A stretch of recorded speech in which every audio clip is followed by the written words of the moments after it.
Champions trophy 2025 பும்ராவோட இடத்துக்கு யாரு மிகப்பெரிய ஒரு கேள்விக்குறி. பும்ரா இல்லாம லீக் ஸ்டேஜஸ் இந்தியா தாண்டிருமா அப்படின்ற ஒரு கேள்விக்குறியுமே இருக்குது. காரணம் பாத்தீங்கன்னா ஓடிஐல ஒயிட் பாலோட பாத்தீங்கன்னா இந்தியாவோட டாமினன்ஸ் இருந்தாலும் ஜஸ்பிரிட் பும்ரா ஒரு மிகப்பெரிய ஒரு துருப்பு சீட்டு. ஸோ அவரை அசைக்கவே முடியாது.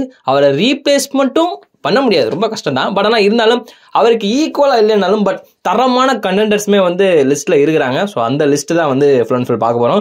முதல்ல பார்த்தீங்கன்னா இவர் ஒரு அவுட் ஆஃப் பாக்ஸ் திங்கிங் தான். நான் இதுக்கு முன்னாடியே சொன்ன மாதிரி அது மட்டும் இல்லாமல் கிருபாகரன் ப்ரோ கூட நீங்கள் அந்த இன்டர்வியூ பார்த்துருந்துருப்பீங்க. ஸோ அதுலேயுமே சொன்ன மாதிரி இது ஒரு அவுட் ஆஃப் பாக்ஸ் திங்கிங் தான். பட் ஸ்டில் புவி have the ability to play Champions Trophy 2025 அப்படின்னு சொல்லிட்டு சீரியஸாக என்னோட கண்டெண்டர்ஸில் இருக்கிறாரு. நான் இப்போ வரையும் புவி மேலே ஒரு தனித்துவமான ஒரு நம்பிக்கை இருக்குது. பேஸு கொஞ்சம் குறைஞ்சாலுமே தவிர அவர்கிட்ட அந்த ஸ்விங் இருக்குது. முக்கியமாக இப்போ வரைக்குமே குட் லைன் இடத்தெல்லாம் போட்டுக்கிட்டு இருக்காரு.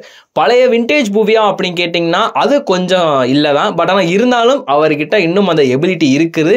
அதனால் புவியுமே ஒன் ஆஃப் டாப் கண்டெண்டராக இருப்பாருன்றதை நான் சொல்கிறேன். அண்ட் அது மட்டும் இல்லாமல் அடுத்து பிரசித் கிருஷ்ணா பொறுத்த வரைக்கும் சமீபத்தில் தான் பார்த்தீங்கன்னா டெஸ்ட்டில் ஆடினாரு. 5வது டெஸ்ட்டு அதில் தான் ஆடினாரு. ஸோ அந்த டெஸ்ட்டில் கிட்டத்தட்ட ஒரு விதமான பிரசித் கிருஷ்ணா நம்ம பார்த்தோம். இந்த பிரசித் கிருஷ்ணா முன்னாடியே வந்திருக்கலாமோ அப்படின்ற ஒரு டவுட் எல்லாருக்குமே தோணுச்சு.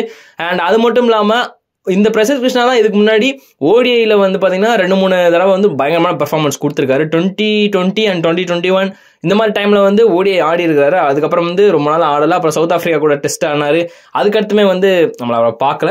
ஸோ இவருமே ஒன் ஆஃப் நல்ல கண்டெண்டர் தான். ஒயிட் பாலை வித்த காமிக்கிற கூட ஒரு பிளேயர் தான். And Harshdeep Singh T20 okay. But ஆனால் இப்போ விஜயசாரை டிராபி, அதுக்கு முன்னாடி ஸ்மாட்டு ரஞ்சின்னு சொல்லிட்டு எல்லாத்தையுமே பயங்கரமாக கலக்கிட்டு இருக்காரு. முக்கியமாக இந்த விஜயசாரை டிராபி, அது மட்டும் இல்லாமல் இப்போ சமீபத்தில் முடிஞ்ச டிராஃபியுமே பயங்கரமான பெர்ஃபார்மன்ஸ். ஸோ அதுலேயுமே ஒன் ஆஃப் இம்ப்ரெஸ் தான் பண்ணியிருக்காரு. So one of the top கண்டெண்டராக இவர் இருப்பார். அண்ட் அடுத்ததாக முகேஷ் குமார் ரொம்ப நாளாக இவர் ஒரு அண்டர் ரேட்டட் பிளேயராக இருக்காரு. முக்கியமாக அண்டர் எஸ்டிமேட்மே அப்பப்போ பண்ணிட்டு தான் இருக்காரு. முகேஷ் குமாரா ஒன்றும் பண்ண முடியாது.